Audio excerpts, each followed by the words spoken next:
Hey guys, this is Bharat and welcome to Bharat's Kitchen with McDonald's fillet of fish, or as they say, filet of fish.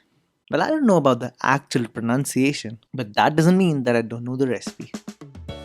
Well, anyways, let's begin with it. So, first, we're gonna cut our fish according to the bun size that we're gonna use. I know that McDonald's uses a hamburger bun, but in my opinion, you can go for any good quality bun. And as far as the fish department is concerned, you can use any firm flesh white fish like haddock or cod, but oilier fish like mackerel or salmon are not for deep frying purposes, so stay away from it. Now, as you want an even flavor throughout the fish and to keep the fish moist for a longer time, I'm going to keep the fish in salted water and let it rest in a refrigerator for a minimum of 1 hour. In the meanwhile, we're gonna make a batter to coat the fish. So this is a pretty unconventional batter. So in a bowl, we're gonna add some all-purpose flour, some cornstarch, and some cornmeal, which is very essential for the recipe. Okay, for the seasoning, I'm gonna simply add some turmeric powder, which brings out that yellowish color and enhances the flavor. We're gonna also add some cayenne pepper. Now if you want alternatives for cayenne pepper, I'll post it on the website, so don't worry. Then we're gonna add some freshly crushed black pepper and some salt. Finally, I'm gonna add some paprika oleo resin. It's damn hard to pronounce, trust me on that. But anyways, it's basically paprika extract. Now this will provide the exact color and the taste that you're looking for. And if you don't find this, then don't make the recipe. Alright, I'm just kidding. You can simply add some paprika powder. Now it won't give you the exact same result, but the paprika powder will get you there. Trust me on that. Okay, at this point, we're gonna add some ice cold water and make a loose batter out of it.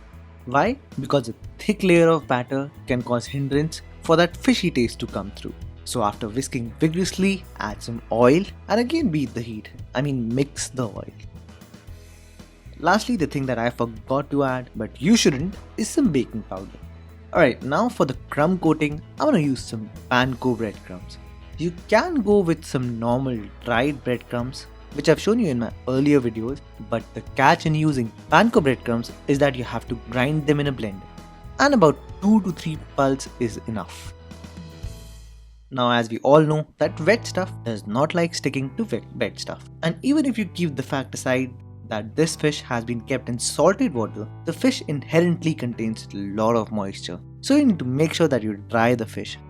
So we're gonna pat dry the fish and then give it some dry all-purpose flour coating and make sure you don't overcoat the fish. Okay, so we're gonna dip the coated fish in our batter. And then comes the breadcrumbs. Now what I like to do with breadcrumbs is just to shake the bowl of the breadcrumb vigorously such that it coats the patty by itself, and then just tap the breadcrumbs together so they come close a little bit and starts to absorb that moisture in the batter. And after that, you'll achieve a perfect looking patty like this. Now you can store these fish patties in an airtight container for about 5 days by keeping them in a freezer. And when you wish to fry them, just heat up your oil to about 160 degrees Celsius or 320 degrees Fahrenheit, and make sure you use a high smoke point oil like canola oil or safflower oil, which are basically best for frying purposes. Now if you're one of those who like those healthier options, you can bake them at 200 degrees Celsius or 390 degrees Fahrenheit for about 10 to 12 minutes, and it should be just fine. But while you're frying them, it'll take you about 7 to 8 minutes to cook them till they are golden brown. Now assembling this sandwich is pretty simple. Just take the base of the burger bun and you can clearly see that it's not toasted and not even microwaved. But make sure the bun is at the room temperature. And then keep a cheddar cheese slice. Then comes in our fish patty, some tartar sauce, and don't worry, I'll upload the video on tartar sauce as soon as possible. Finally, cover the sandwich with a top bun. And that's it. You're done. Wait. You still have to do one last thing to get that perfect McDonald's filet of fish.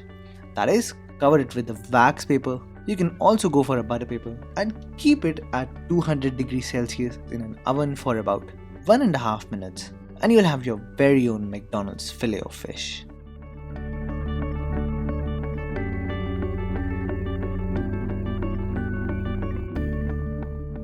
Now let's cut one open and see how it looks from the inside.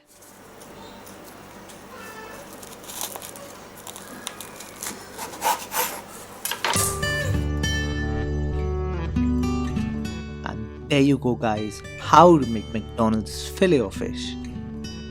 If you liked the video, do give it a thumbs up. For updates and queries, you can like me on Facebook. Until then, I'll see you all next time.